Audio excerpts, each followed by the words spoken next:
Assalamualaikum warahmatullahi wabarakatuh. Hari ini saya nak buat ulasan perlawanan di antara Manchester United menentang Southampton, yang mana perlawanan berakhir dengan keputusan seri. Gol MU dijaringkan oleh Sancho dan gol Southampton dijaringkan oleh Che Adams. Baiklah, pada perlawanan semalam boleh saya katakan kedua-dua pasukan bermain dengan direct football dan kedua-dua pasukan mempunyai masalah yang sama, iaitu dari segi finishing atau dari segi execute peluang-peluang yang ada, yang mana kita boleh lihat MU pada separuh masa yang pertama mempunyai dua peluang awal melalui Cristiano Ronaldo dan juga Jadon Sancho, yang mana situasi tersebut boleh dikatakan boleh 100% untuk gol tetapi gagal dimanfaatkan. Begitu juga dengan Southampton, yang mana Armstrong ada 3 shoot on target yang boleh dikatakan tiada siapa yang halang, tetapi sepakan ataupun finishing power yang dilakukan oleh Armstrong tidak beberapa kuat dan mudah ditepih oleh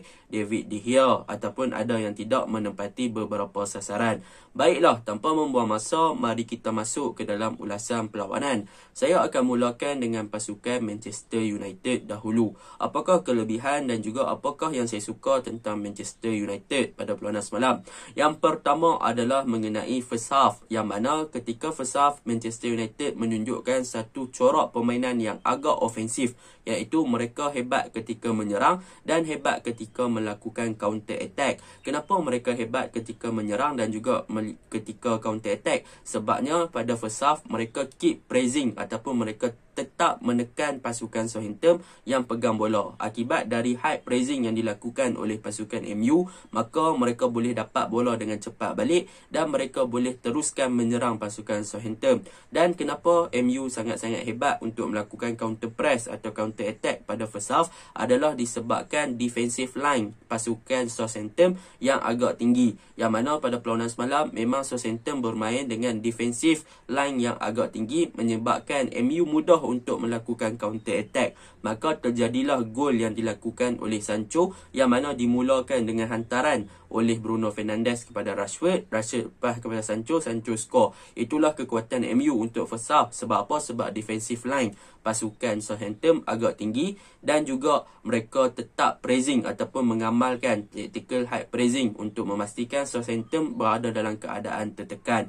Jadi untuk first half memang MU sangat-sangat kuat dari segi ofensif lah ketika mereka menyerang dan ketika mereka counter. Itu sahaja yang boleh saya puji tentang pasukan Manchester United ketika first half. Baiklah, kita masuk kepada kelemahan dan juga kekurangan MU. Apakah kekurangan dan juga kelemahan MU pada perlawanan semalam? Yang pertama, kekurangan MU adalah terletaknya di bahagian midfielder, yang mana pada perlawanan ni MU meletakkan Scott McTominay untuk bertindak sebagai lone pivot ataupun seorang defensive midfielder tunggal lah pada perlawanan semalam, dan mereka meletakkan Pogba dan juga Bruno Fernandes lebih kepada nombor 8 bukannya attacking midfielder.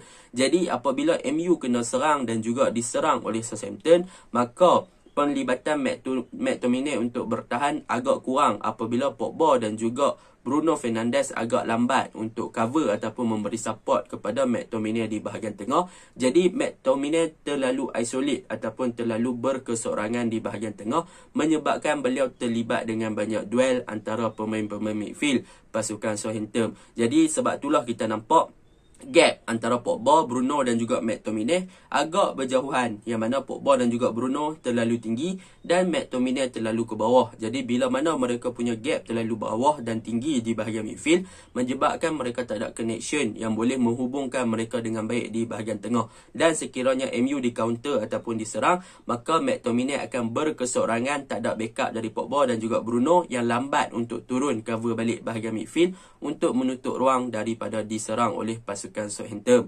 Jadi itu kelemahan yang pertama lah, akibat Pogba dan juga Bruno terlalu tinggi, menyebabkan peranan McTominay sebagai lone pivot tu tidak beberapa hasil apabila transition ketika MU menyerang ke bertahan agak lambat dilakukan oleh Pogba dan juga Bruno ketika MU diserang. Itu yang pertama di bahagian midfield.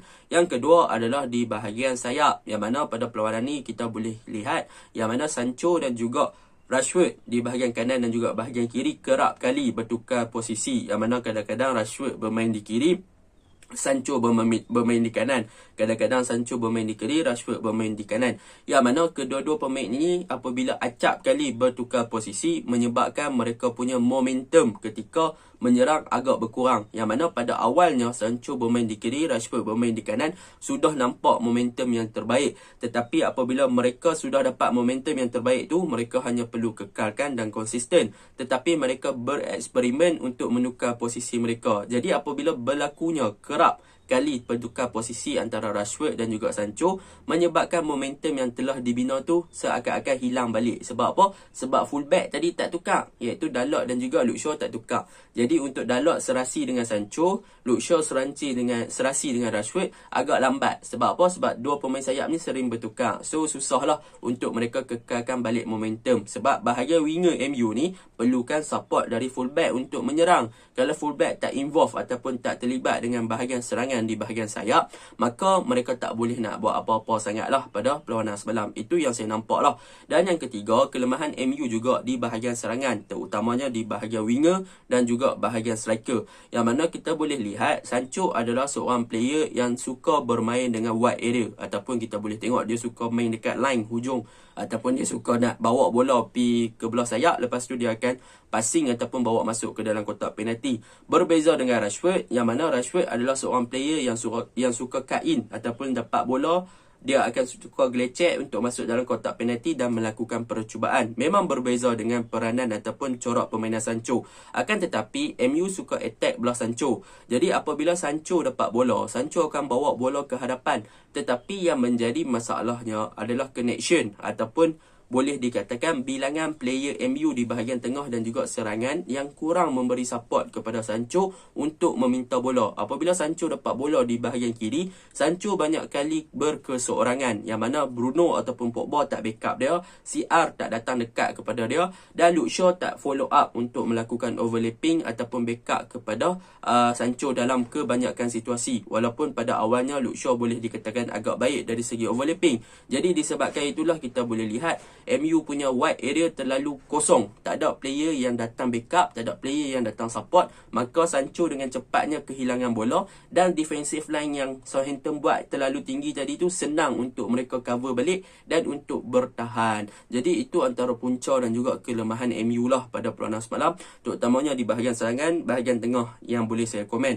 Dan yang untuk bahagian serangan yang terakhir adalah tentang Cristiano Ronaldo, yang mana CR semalam memang menunjukkan yang dia adalah liability kepada pasukan MU, yang mana banyak acap kali CR tak boleh nak connect dengan serangan ataupun build up yang cuba dilakukan oleh MU. Boleh saya katakan mungkin pada perlawanan semalam CR tidak terlalu fit untuk game, dan sepatutnya Rangnick boleh bawa keluar CR untuk gantikan dengan player seperti Cavani. Tetapi apa boleh buat, squad depth MU sekarang tak ada banyak player dah, sebab MU dah buang Martial, dah buang Van de Beek dan sebagainya. Tinggallah Cavani dan juga player-player muda dalam squad utama mereka dan skuad simpanan mereka. Jadi benda tersebut telah menyebabkan CR tak berapa function lah pada perlawanan semalam. Secara jujurnya CR tak berfungsi dengan baik. Dia tak ada link up play yang baik, finishing dia pun kurang baik, dia tak ada penguasaan bola yang baik, ball control yang lemah, tak ada orang boleh supply bola dekat dia, menyebabkan CR seakan-akan tidak hidup pada perlawanan semalam. Itu yang saya boleh komen tentang CR. Dan yang terakhir, apa yang boleh saya komen tentang kelemahan MU pada perlawanan semalam adalah tentang defensif ataupun defense department pasukan MU. Yang mana pada perlawanan semalam MU punya defense department memang agak teruk, terutamanya Harry Maguire.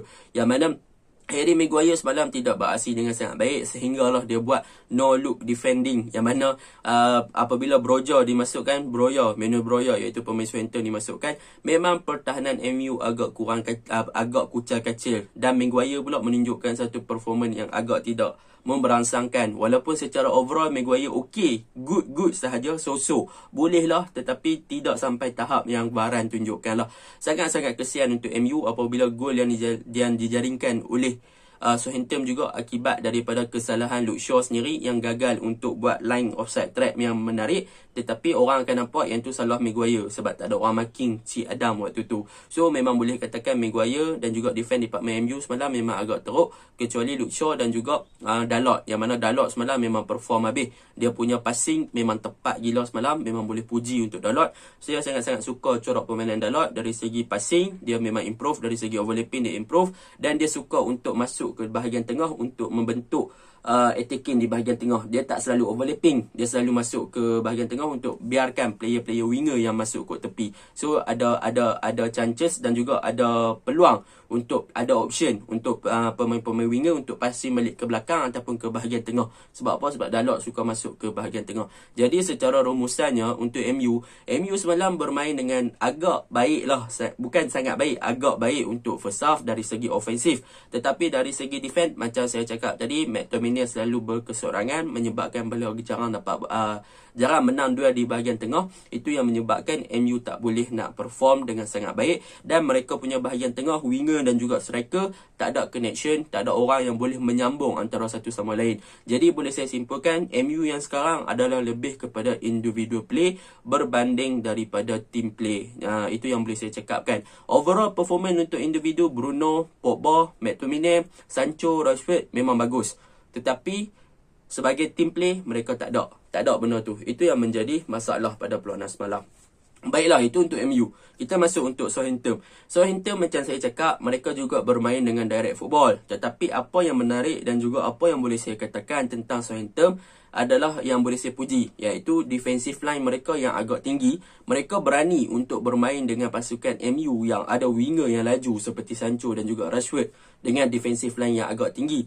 Tetapi yang menariknya, MU hanya boleh sekali sahaja counter attack yang berhasil untuk menjaringkan gol melalui gerakan Bruno disambung oleh Rashford dan disudahkan oleh Sancho. Selebihnya memang Southampton punya defense cepat untuk cover mereka punya defensive line balik untuk berada dalam posisi low block. So benda tu sedikit sebanyak susah lah untuk MU menjaringkan gol. Sebab apa? Sebab transition ketika high line ke low block tu sangat-sangat cepat. Jadi mudahlah macam saya cakap. Sebab apa? Sebab pemain-pemain striker MU ni banyak berkesorangan. Jadi defend pasukan Southampton ni senang untuk cover mereka punya tempat balik, untuk berada dalam kedudukan rendah balik, untuk memastikan yang gawang ataupun penalty box mereka tidak ditembusi oleh pemain-pemain MU. Jadi itu yang pertama saya suka, transition daripada defensive line yang tinggi kepada low block, iaitu defensive line yang rendah lah. And itu yang saya suka tentang Southampton. Yang kedua yang boleh saya puji tentang Southampton adalah mereka pandai untuk menggunakan setiap sudut dalam padang. Yang mana kita boleh tengok short passing yang dilakukan oleh Southampton pada perlawanan semalam, kebanyakannya berada dalam tight space, iaitu berada dalam keadaan yang sangat kecil. Dan mereka pandai untuk bermain short passing dan keluar daripada ruang yang kecil itu untuk menterjemahkan peluang. Tetapi sayanglah, finishing ataupun execution mereka masih lagi kurang lah. Tu sebab Southampton tak boleh nak score gol pada perlawanan semalam. Tetapi dari segi short passing, bagaimana mereka buka game dalam keadaan yang sempit, buka luas balik, open gameplay kepada sayap ataupun fullback mereka, memang sangat-sangat menarik yang boleh saya puji. Yang ketiga yang boleh saya puji lagi tentang Salisu, yang mana pada perlawanan ni memang Salisu menunjukkan satu corak permainan yang menarik di bahagian left back. Dia boleh jaga Rashford, dia boleh jaga Dalot, buat overlapping, dia bermain dengan semangat. Begitu juga dengan right back mereka, Eric Peter, memang sangat menarik untuk kita tonton. Mereka dua fullback pasukan Southampton ni memang sangat-sangat ofensif, dan juga daripada segi defensive mereka padulah pada perlawanan semalam. Itu yang boleh saya puji untuk pasukan Southampton. Cumanya Southampton dan juga MU mempunyai persamaan. Apabila mereka menyerang, mereka ada peluang, mereka tak boleh nak execute peluang tersebut. Jadi kelemahan kedua-dua pasukan adalah daripada segi finishing, iaitu execute. Ada peluang gol. Kalau tak, sampai bila pun MU akan seri di bawah kenelaraan ni, dan begitu juga dengan Southampton. Jadi secara jujurnya sebagai fans MU semalam, saya rasa MU sangat bernasib baik apabila Southampton gagal untuk memanfaatkan peluang yang ada. Sepatutnya Southampton dah boleh menang game semalam, terutamanya di second half apabila mereka meningkatkan intensity game, tempo game lagi laju, dan mereka berjaya untuk kontrol dan juga meneutralkan counter attack yang cuba dilakukan oleh MU. Dan yang paling menarik tentang pasukan Southampton adalah goalkeeper mereka, iaitu Foster, yang mana Foster memang beraksi cemerlang pada perlawanan semalam. Dan apa yang boleh saya menarik juga tentang tactical, yang mana ketika mereka nak build up, iaitu mereka akan menggunakan Aurelio sebagai centre back, dan dialah yang akan jadi ball carrier dan juga general di bahagian centre back dan juga bahagian tengah ketika Southampton menyerang, terutamanya di first half. Kita boleh tengok bagaimana dia membentuk back three. Jadi secara kesimpulannya, game ini adalah game yang rancak, terutamanya untuk Southampton dari segi pembacaan in-game tactical. Dan Southampton ada peluang yang banyak tapi gagal disudahkan. Begitu juga dengan MU. So masalah kedua-dua pasukan adalah sama. Dan corak dan juga pendekatan yang dilakukan oleh kedua-dua pasukan adalah sama, iaitu direct football. Okey, itu saja ulasan saya. Assalamualaikum warahmatullahi wabarakatuh.